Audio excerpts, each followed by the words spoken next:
معظمنا إن لم يكن كلنا مرّنا بموقف ما احترمناش فيه النظام.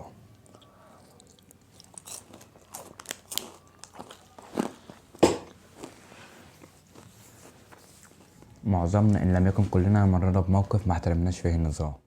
نازل رايح مشوار وانت في طريقك قابلك كده واحد مخالف أو مش ملتزم بطريقه، وانت مركز معاه لقيت لافتة مكتوب عليها ممنوع الانتظار والوقوف، ولقيت حد راكن تحتها عربيته. سألت نفسك سؤال: ليه ما بيحترمش النظام أو ليه ما بيحترمش الطريق؟ وانت بتسأل نفسك لقيت مكان مكتوب عليه ممنوع رمي النفايات، والمكان مليء بالنفايات. وقيس على ذلك حاجات كتير، وانا في حلقة النهاردة اقول لكم اهمية النظام في حياة البشر، ليه النظام موجود اساسا، وفوائد النظام، والسؤال الاهم: ليه ما بنحترمش النظام؟ اهمية النظام في حياة البشر، ليه النظام موجود اساسا؟ هناك اسباب عديدة تجعلنا نتفهم اهمية ان تكون حياتنا مبنية على اساس منظم وبشكل روتيني يومي. فبالرغم من مساوئ الروتين اليومي على انفسنا من حيث الشعور بالملل وشعور الاختناق، الا انه لا يخفى وجود العديد من مزايا العيش فيها حياة منظمة ولو كانت على شكل روتين. فوائد النظام: طبعا بجانب اننا ممكن ما نحترمش النظام، الا اننا ما نقدرش ننكر فوائد النظام الكثيرة جدا اللي هذكر بعضها في حلقة النهاردة.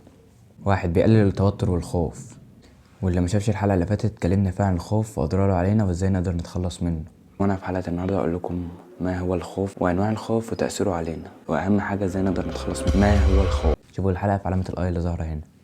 تقليص ضغوطات الحياة والاسترخاء، غرس العادات الطيبة، اكتساب مهارة ترتيب الأولويات في الحياة، تقليل الاعتمادية على الآخرين وتعزيز قوة الإرادة، تأسيس نمط قوي لطريقة الحياة اليومية، توفير عامل الوقت وهو أهم عناصر الحياة، جعل الأفراد أكثر خبرة ومهارة، القدرة على إنجاز معظم المهام المطلوبة، تقليل حالة تأجيل الأمور والمماطلة.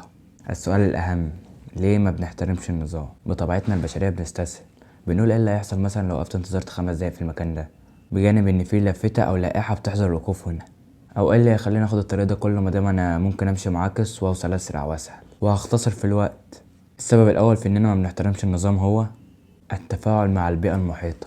انت في مباراة مثلا ولقيت شخص عمل مخالفة وما خدش انذار، فقلت اشمعنى انا ممكن اعمل نفس المخالفة وما اخدش انذار؟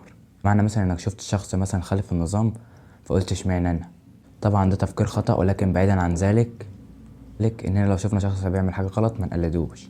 يعني السبب التاني في اننا ما بنحترمش النظام هو سببه بكل بساطة اننا بنستسهل. السبب التالت في اننا ما بنحترمش النظام هو الملل، اننا بنزهق من الالتزام بروتين يومي او نظام ثابت، فبنبقى عايزين نغير من الروتين ده او النظام الثابت، فبنتجه الى عدم احترام النظام.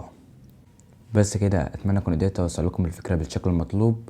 ما تنسوش تشتركوا في القناة.